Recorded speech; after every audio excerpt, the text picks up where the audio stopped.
about the gasket. Should be done in no time. Good. You're about a week behind as it is. Oh, great. Were you just checking me out? Me? No. Are you crazy? Yes, you were. You were sizing up the merchandise, admiring the view. I was not. I simply glanced over when you dropped the engagement ring. I mean the gasket. Looky there, you're blushing. Just like you did when I put ice down your back at the junior-senior prom. You remember that? That's part of the past, and I don't talk about the past. Now, don't you have a job to finish? Oh, that's right. You don't talk about the past. Well, you know what? I won't talk about it either. And you know why I won't talk about it? Because if I talk about the past, like when I screwed up when I was a young kid, you'd ignore me just like you have for the past 2 months. There's nothing you've got to say that I want to hear. How would you know? We've never talked about it. Not in all these years. Granted, you caught me at Madeline's house, but I Caught you in Madeline's bed. was fully clothed. Wearing gym socks hardly counts as full of clothes. You wouldn't have been there if you'd really loved me. Really loved you. I wanted to marry you.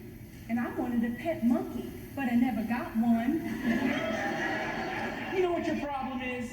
You've held on to this for so long, it's become part of your DNA. If we were to happen to talk things out, you might see my way.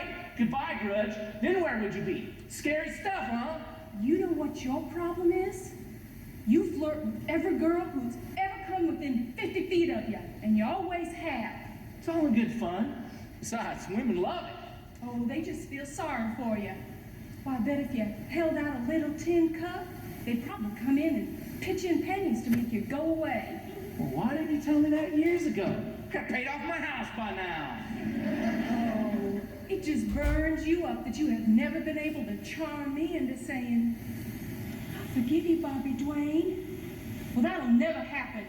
The minute you climbed into Madeline's bed, you ruined all my dreams for our future. You never gave me a chance. You never let me apologize. You never let me make it up to you. I had dreams for us too, you know. God, this makes me so mad. I knew I shouldn't have taken this job. Should have listened to that little voice inside my head that said, don't do this. Just like I should have listened to it when it told me not to invest in that truckload of do-it-yourself tattoo removal kits. Was it the same little voice that convinced you to wear hot pants in December? There's no communicating with you, is there? I've worked my butt off for these past 2 months. Have you even said thank you? No. Try to tell you about the problems down in the cellar? Are you interested at all? No. Am I ever going to talk to you again after this? Hell no. But I am going to get one thing off my conscience. The foundation of this building is built on an old cellar, and it is falling apart. You have to get it fixed, or this whole place is going to go crumbling to the ground. And my name's not going to be attached to some disaster waiting to happen, because if a building inspector sees this, he's going to condemn the whole place. Oh, honey, how nice to see you.